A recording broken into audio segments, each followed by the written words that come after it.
नमस्कार दर्शकों, आप देख रहे हैं हमारा खास प्रोग्राम बात सरोकार की और मैं हूं आपके साथ सत्यम गौर। इस प्रोग्राम में हम जनता से जुड़े मुद्दों को उठाते हैं और इन मुद्दों को उन जिम्मेदार जनप्रतिनिधियों तक और अधिकारियों तक पहुंचाते हैं जिससे कि वो इस मुद्दे को लेकर, इस समस्या को लेकर त्वरित समाधान कर सके। आज अपने इस प्रोग्राम में हम बात करेंगे देवभूमि उत्तराखंड की, क्योंकि उत्तराखंड के उत्तरकाशी में सुरंग ढहने से फंसे 41 मजदूरों को निकालने के लिए रेस्क्यू ऑपरेशन लगातार चल रहा है। लेकिन रेस्क्यू ऑपरेशन का जिम्मा 5 एजेंसियों के पास है। इन एजेंसियों ने श्रमिकों को निकालने के लिए 5 प्लान तैयार किए हैं। लेकिन सबसे बड़ा सवाल यह है कि 12 दिन पूरे बीत चुके हैं, लेकिन 12 दिनों के बाद भी अभी तक सफलता नहीं मिल पाई है। लगातार यहां पर तमाम इंजीनियर पूरी ताकत झोंके हुए हैं कि कैसे इन 41 लोगों को बाहर लाया जाए जो सुरंग के अंदर फंसे हुए हैं। और इस पूरे मामले को लेकर देश के प्रधानमंत्री खुद नरेंद्र मोदी लगातार नजर बनाए हुए हैं, अधिकारियों से बातचीत कर रहे हैं, उत्तराखंड के सीएम धामी से लगातार संपर्क साधे हुए हैं, हर संभव मदद की बात वो कह रहे हैं। लेकिन इसके बावजूद भी ये जो लोग फंसे हैं अभी तक बाहर नहीं आ पाए हैं। अधिकारियों का कहना है कि जल्द से जल्द इनको बाहर निकाल लिया जाएगा। 5 एजेंसियों को इसका जिम्मा दिया गया है और पांचों एजेंसियों ने अपने अलग अलग 5 प्लान तैयार किए हैं। आज इसी पर चर्चा करेंगे, जिम्मेदार अधिकारियों से सवाल करेंगे, पूछेंगे कि जो 41 हमारे भाई लोग अंदर फंसे हैं वो आखिर कब तक बाहर आएंगे। प्रदेश की जो सरकार है वो इनको बाहर निकालने के लिए क्या कुछ अभियान चला रही है और कितनी सतर्क है, क्योंकि उत्तराखंड में अब इस मामले को लेकर सियासत भी शुरू हो गई है। कांग्रेस बीजेपी सरकार पर तंज भी कस रही है। चर्चा पर चलने से पहले हमारी खास रिपोर्ट देखिए।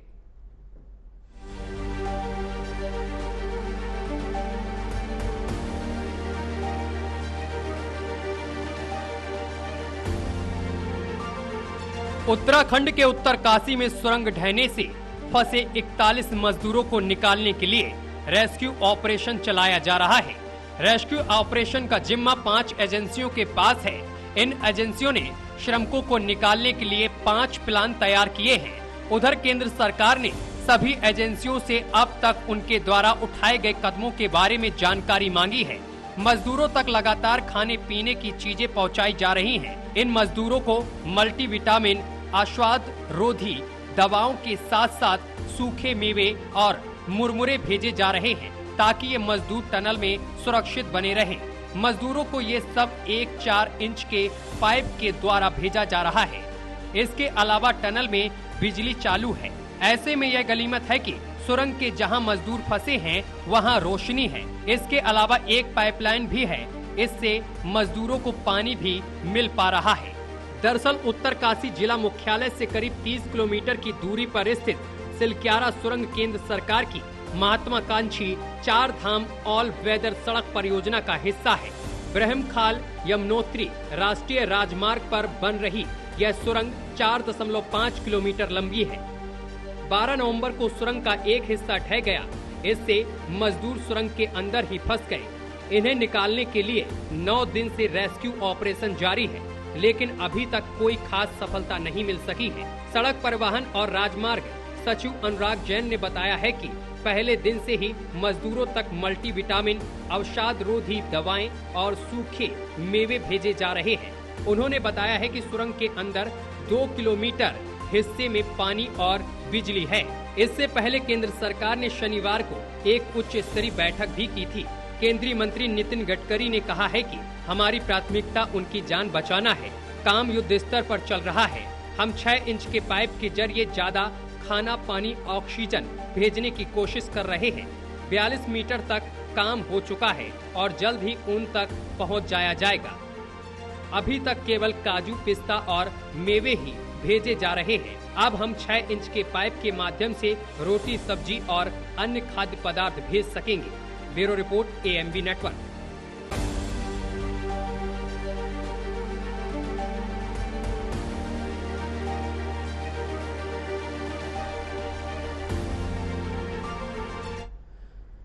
तो 41 मजदूर जो हैं वो इसी सुरंग में फंसे हुए हैं, जिंदगी और मौत के बीच जूझ रहे हैं। इस खबर पर अधिक जानकारी के साथ हमारे स्थानीय संवाददाता हमारे साथ सीधा जुड़ गए हैं, उनसे हम इस पूरे विषय को लेकर जानकारी लेंगे।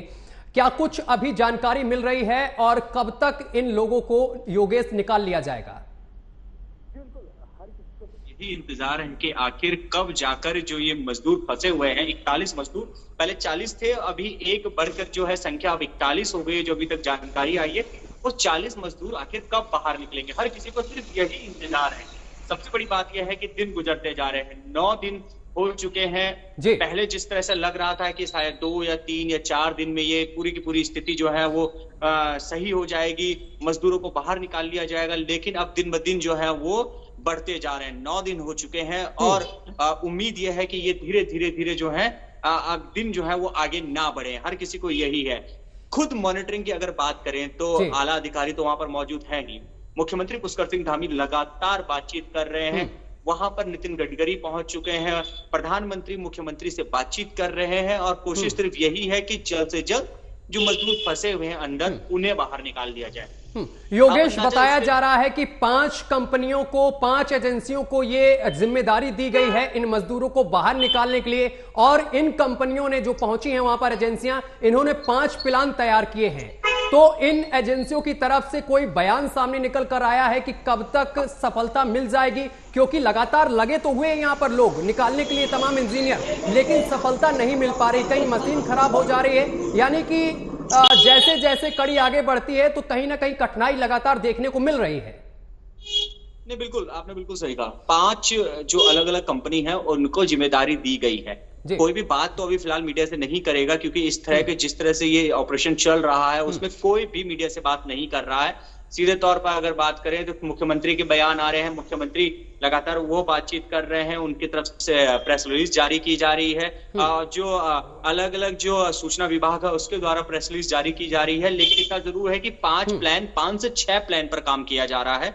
कोशिश ये की जा रही है कि उनको बाहर निकाला जाए। अभी जिस तरह का जो सामने आया है वो ये है कि जो जहां टनल बनी है उसके ऊपर जो पहाड़ है, पहाड़ के ऊपर से एक बोरिंग की जाए और बोरिंग कर कर वहां से मजदूरों को खाना पानी भेजा जाए, जो बिल्कुल उसके ऊपर से होगा।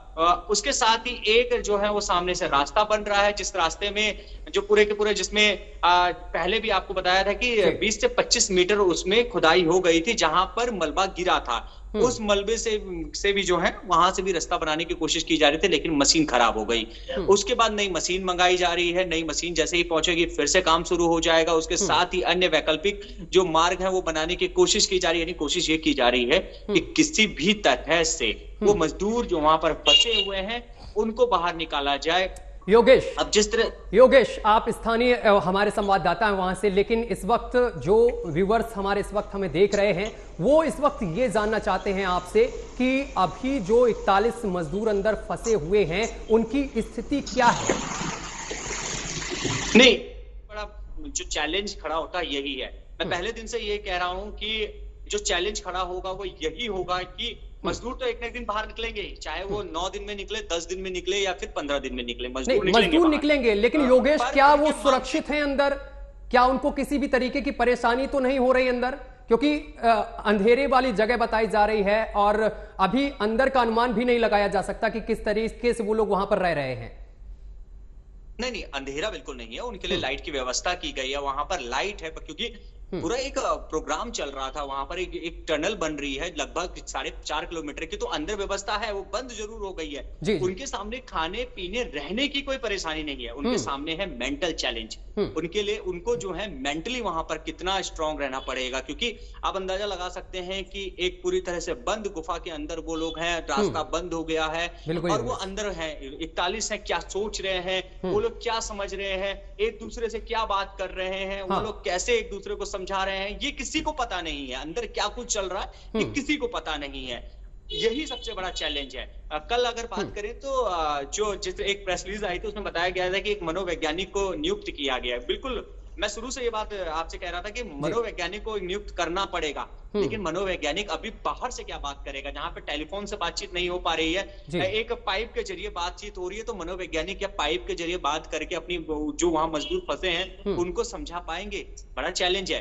हाँ, बाहर आने के बाद जरूर मनोवैज्ञानिक या मनोचिकित्सक जो भी हैं, बिल्कुल वो उनको समझा सकते हैं कि नहीं, आप लोग फंसे हैं, आप ठीक हैं। अगर किसी को थोड़ी भी अगर मेंटली प्रॉब्लम हुई है तो, लेकिन इस समय सबसे बड़ा चैलेंज ये है कि अंदर उनसे बातचीत की जाए। लगातार बातचीत की जा रही है, अधिकारियों द्वारा बातचीत की जा रही है, लगातार अधिकारी समझा रहे हैं कि ठीक है, आप लोगों को बाहर निकाल लिया जाएगा। उन लोगों को बताया जा रहा है कि बाहर हम लोग क्या क्या कर रहे हैं, ताकि उन लोगों को लगे कि हाँ, बाहर हो रहा है। इसके साथ ही परिवार के लोगों से भी बातचीत कराई जा रही है। परिवार के लोगों से बातचीत कराना बहुत जरूरी है। आज तो एक मुख्यमंत्री पुष्कर सिंह धामी की तरफ से एक और चीज आई है कि जो परिवार के लोग वहां पर पहुंचे हैं, उनके रहने खाने की व्यवस्था भी सरकार द्वारा की जाएगी। यानी कि कोशिश ये की जा रही है कि वो मजदूर जो अंदर फंसे हैं, मजदूर के वो परिजन जो बाहर खड़े हैं, इंतजार में हैं कि कब बाहर आएंगे, क्योंकि 9 दिन बहुत होते हैं। 9 दिन आप अंदाजा लगा सकते हैं कि 9 दिन तक मेंटली कितना प्रेशर होगा अंदर मजदूरों में, बाहर मजदूरों के परिजनों में। किसी के छोटे बच्चे होंगे, किसी की माँ होगी, किसी की जो पत्नी इंतजार कर रही होगी। बहुत ज्यादा एक मेंटली जो होता है, ये एक चैलेंज उनके लिए सामने खड़ा है। और अगर जल्द से जल्द उन्हें बाहर निकाल लिया जाए, जिस तरह से काम किया भी जा रहा है, कि कोशिश की भी जा रही है कि उन्हें बाहर निकाला जाए जल्द से जल्द, नए वैकल्पिक मार्ग बनाए जा रहे हैं। अब पीएमओ की तरफ से टीम आ गई है, अगर देखे जाए तो पीडब्ल्यूडी की टीम वहां पर मौजूद है, एक्सपर्ट की टीम वहां पर मौजूद है, पूरी की पूरी टीमें मौजूद है, और सबका एक ही काम है कि किसी तरह से वो जो 41 लोग वहां पर फंसे हैं उन्हें बाहर निकाला जाए। योगेश, एक चीज और मैं यहां पर आपसे जानना चाह रहा हूं, काम तो चल रहा है, लेकिन ये निकालने का काम, जो प्रोसेस है, जो रेस्क्यू ऑपरेशन चल रहा है, ये क्या पूरा 24 घंटे चल रहा है लगातार, रात दिन? योगेश, सवाल दोहराएंगे आप? योगेश, जो ये रेस्क्यू ऑपरेशन चल रहा है वहां पर, ये 24 घंटे लगातार चल रहा है, रात और दिन? बिल्कुल, ये ऑपरेशन पूरे समय चल रहा है। प्लानिंग की जा रही है, पूरा टटोला जा रहा है स्थिति को कैसे हो, क्योंकि आप अंदाजा इस बात से भी लगा सकते हैं कि पहले अचानक से सुरंग बंद हुई। सुरंग बंद होने के बाद कुछ घंटे तो इसी बात में निकल गए होंगे, लगभग 24 से 40 घंटे के करीब तो शायद इसी बात में लग गए कि मशीनरी वहां पर आए, आखिर क्या किया जाए। जो 900 mm का पाइप है उसको कैसा बिछाया जाए, उसको मंगाया गया, वो पहुंचा, मतलब कुछ समय तो इसी में निकल गया। उसके बाद जब शुरू किया गया कि पाइप बिछाते, क्योंकि 900 mm का जो पाइप है, जिस तरह से पहले दिन, दूसरे तीसरे दिन से ये बात सामने आने लगी थी कि पाइप मंगाया जाएगा, पाइप बिछा दिया जब जाएगा तो उससे पाइप के जरिए लोग बाहर आ जाएंगे। बिल्कुल, ये बहुत ज्यादा जरूरी भी था, लेकिन अचानक से मशीन काम करना खराब हो गई। मशीन खराब हो गई, उसके बाद फिर काम रुक गया। अब नई मशीन मंगाई जा रही है, नई मशीन वहां पर पहुंचेगी, फिर काम शुरू होगा। तो एक के बाद एक चैलेंज आ रहे हैं।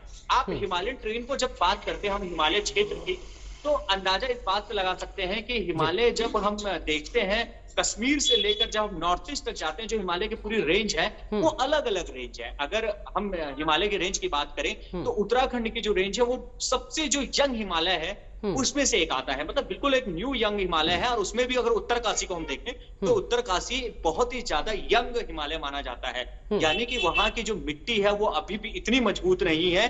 अगर बात की जाए वहां पर जो पूरी की पूरी जो प्रकृति है वो अभी रच बस रही है, तो एक चैलेंज जरूर खड़ा हो रहा है। योगेश, पर सुरंग बन योगेश, एक बहुत ही थोड़ा अंदर का सवाल है, ये वैसे एजेंसियां जो वहां पर लगी हैं वही बता सकती हैं, शायद आपको जानकारी हो इस विषय में। मैं आपसे ये जानना चाहता हूं, जहां पर ये हादसा हुआ है सुरंग के अंदर, वहां तक पहुंचने में अभी कितना समय लगेगा और कितना अभी खुदाई और होगी, ड्रिलिंग कितनी की जाएगी, कब तक उनके पास तक पहुंचा जा सकता है जो मजदूर अंदर फंसे हैं?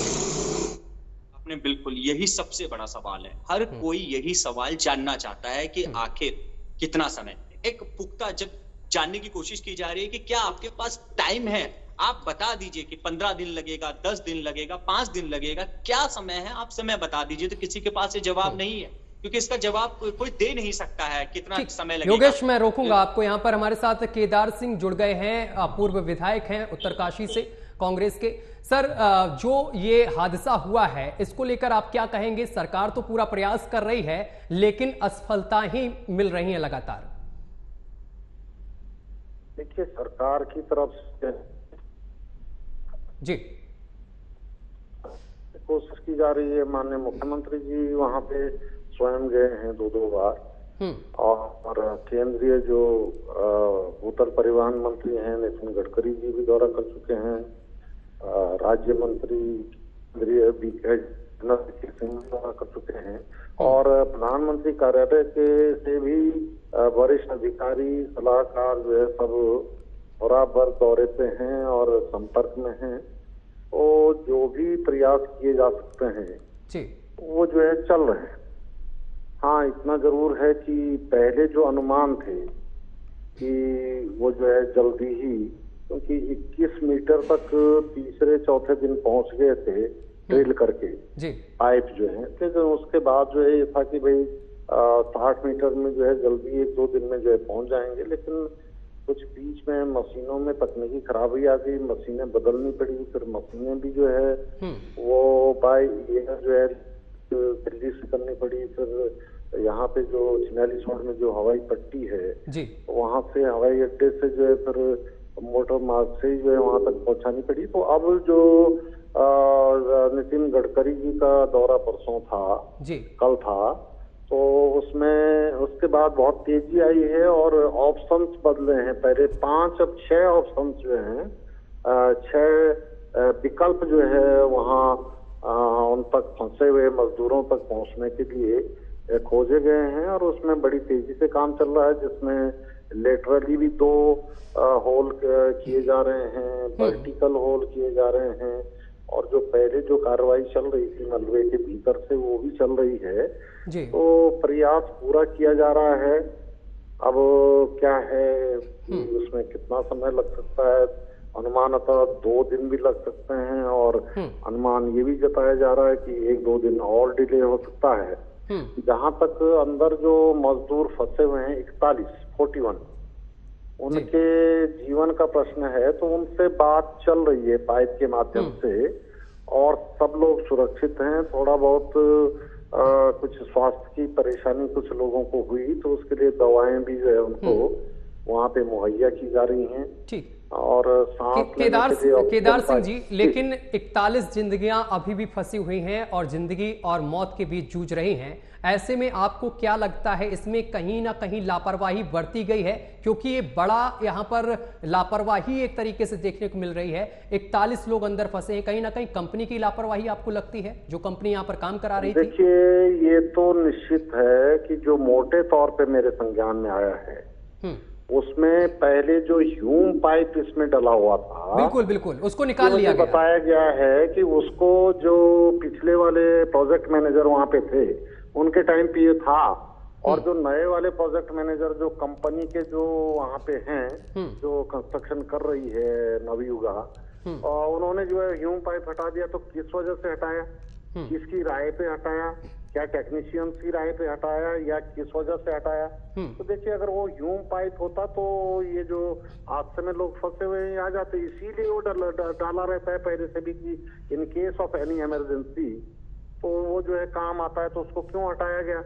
दूसर में जो टेक्निकली जो कार्यदायी संस्था हमारी है NHIDCL, उनको ये अनुमान कैसे नहीं हो पाया कि भाई उसमें खुदाई करते समय जो है इतना बड़ा वो हो जाएगा, भूस्खलन हो जाएगा?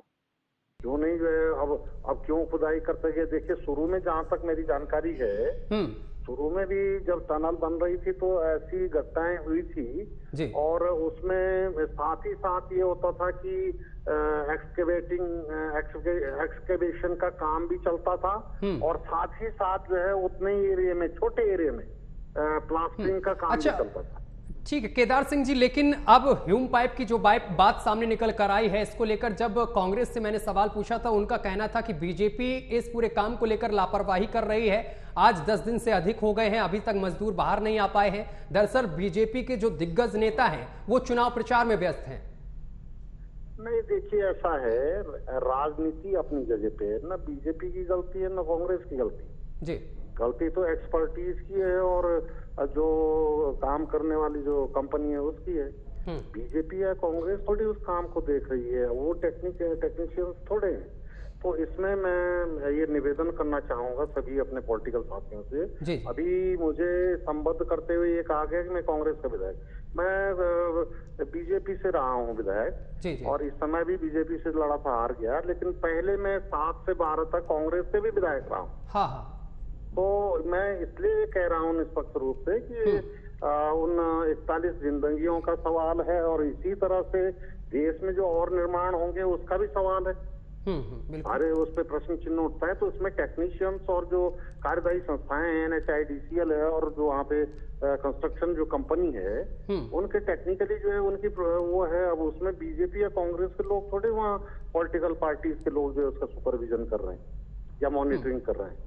तो राजनीति अपनी जगह पे है। देखिए, जहाँ पे लापरवाही वाला सवाल है, तो लापरवाही सरकार की ओर से नहीं हुई है। सरकार को जैसे ही इसकी खबर मिली है तो उनकी तरफ से जो प्रयास किए जा सकते हैं वो हो रहे हैं, लेकिन ये बाद में जांच का विषय हो सकता है। मेरा निवेदन तो अभी ये है कि पहले हम वो 41 जो हमारे भाई वहाँ पे श्रमिक भाई जो फंसे हैं, उनकी जिंदगियों को सुरक्षित हम निकाल पाएं, उसके बाद फिर ये जरूर जांच का विषय होना चाहिए।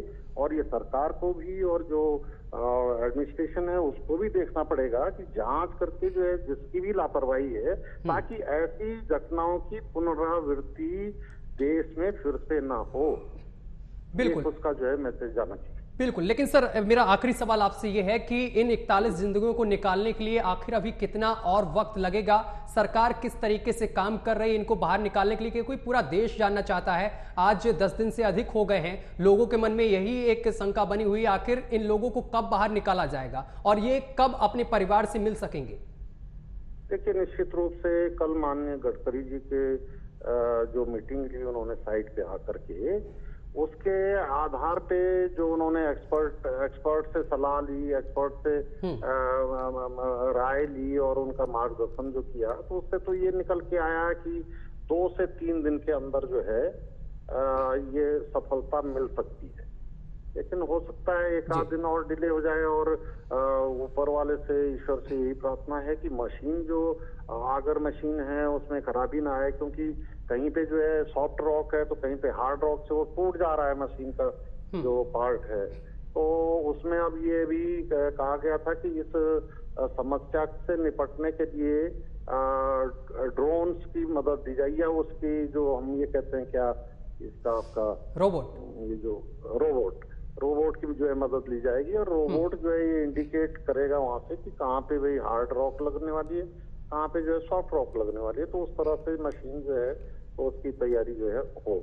चलिए केदार सिंह जी, बहुत बहुत शुक्रिया आपका हमारे साथ जुड़ने के लिए और तमाम बातचीत करने के लिए। योगेश का रुख एक बार फिर से करूंगा। योगेश, जिस तरीके से कठिनाई लगातार देखने को मिल रही है, यहां पर लगातार रेस्क्यू ऑपरेशन जो चल रहा है, मशीनें भी पहुंच रही हैं, काम भी कर रही हैं, लेकिन मशीनें यहां पर बंद हो जा रही हैं। इसकी वजह क्या ये है कि जो स्थान पर ड्रिलिंग चल रही है वो अधिक पथरीला है? योगेश, कि वहां पर हार्ड रॉक और सॉफ्ट रॉक दोनों हैं। मैंने भी इस बात को आपको बताया था कि हिमालय क्षेत्र जो है वो बहुत ही यंग है, इस वजह से ऐसी जगह है जहां पर मशीन हो सकता है कि कहीं ऐसी इतनी हार्ड रॉक हो कि जो ड्रिलिंग मशीन वहां पर पहुंची है वो ठीक से काम नहीं कर पा रही हो, कहीं पे खराब हो जा रही हो। अब मशीनरी कितना काम करेगी, कैसा काम करेगी, ये कहना तो आसान नहीं होता है। पर इसी सब के लिए अगर आपको बताएं तो जो अंतरराष्ट्रीय जो एसोसिएशन है, अंडरग्राउंड स्पेस एसोसिएशन के अध्यक्ष जो हैं अर्नोल्ड डिस्क, उनको जो है यहाँ पर अब बुलाया गया है। ठीक है योगेश, मैं आपको यहीं पर रोकूंगा। बहुत बहुत शुक्रिया आपका हमारे साथ जुड़ने के लिए, तमाम जानकारी साझा करने के लिए। हमारे साथ पर्यावरणविद जुड़ चुके हैं इस वक्त। सर, मैं आपसे ये जानना चाहता हूं, जो इतना बड़ा ये हादसा हुआ है, 41 लोग फंसे हुए हैं अभी भी, इनको निकालने के लिए सरकार हर संभव मदद कर रही है, इसके पीछे की वजह आप क्या समझते हैं? देखिए कि ये जो लैंडस्लाइड हुई है, हेलो जी जी, ये जो लैंडस्लाइड हुई है, मैं आपको बताना चाहूंगा कि हिमालय के अंदर जब से अंडमान में ज्वालामुखी फटा है बेरन आइलैंड का जी, तब से 28 मई 2005 के बाद से हिमालय के सारे स्टेट के अंदर फ्लडिंग होती आ रही है। आपको पता है जम्मू कश्मीर में फ्लड हुआ, सिक्किम में फ्लड हुआ, शिमला के अंदर जो है लैंडस्लाइड हुई। ये क्यों हो रहा है? क्योंकि हिमालय के अंदर जितना पानी बरसना चाहिए उससे ज्यादा पानी बरस के वहाँ दलदल हो रही है, जमीन कमजोर हो रही है, लैंडस्लाइड हो रही है। ये लैंडस्लाइड की वजह से ये जो टनल है ये कोलैप्स हुई है। हमने बार बार गवर्नमेंट को कहा कि जो फालतू बरसात हो रही है हिमालय में वो इसलिए हो रही है कि अंडमान में बैरन आइलैंड का जो ज्वालामुखी है उसका कालडेरा 2 किलोमीटर चौड़ा है, उससे 1100 डिग्री सेंटीग्रेड की हीट रेडिएशन दिन रात निकल के extra ultrasound low pressure area बनाती हैं, जिससे कि फालतू बादल आके हिमालयन स्टेट्स में बरसात कर रहे हैं। अगर उस पर जियोथर्मल पावर प्लांट लगा के उसकी गर्मी की बिजली बना दी जाए तो सारे के सारे हिमालयन स्टेट्स में लैंडस्लाइड बंद हो जाएंगी, फ्लडिंग बंद हो जाएगी, जो सब्सिडेंस हो रही है जोशीमठ में वो भी बंद हो जाएगी। हिमालय के जम्मू कश्मीर में फ्लड आया, केदारनाथ में फ्लड आया, हिमाचल में फ्लड आया। बिल्कुल सर, तमाम घटनाएं सामने आ चुकी हैं, लेकिन इसके बावजूद भी सिलसिला लगातार बादस्तूर जारी है। बहुत बहुत शुक्रिया आपका हमारे साथ जुड़ने के लिए, तमाम बातचीत करने के लिए। लेकिन उत्तरकाशी में सुरंग में अभी भी 41 जिंदगियां फंसी हुई हैं, जिनको निकालने के लिए सरकार हर संभव मदद कर रही है और यहां पर मशीनें और इंजीनियर लगातार लगे हैं इनको बाहर निकालने के लिए। लेकिन अब अनुमान यह लगाया जा रहा है कि जल्द से जल्द अब यह सफलता मिलने वाली है और इन 41 लोगों को इनके परिवार से सरकार बहुत जल्द मिलवाने वाली है। बहुत बहुत शुक्रिया आप सभी का हमारे साथ जुड़ने के लिए। तो इस प्रोग्राम में अभी के लिए बस इतना ही। देश दुनिया की तमाम खबरें देखने के लिए देखते रहिए आपका अपना चैनल AMB नेटवर्क।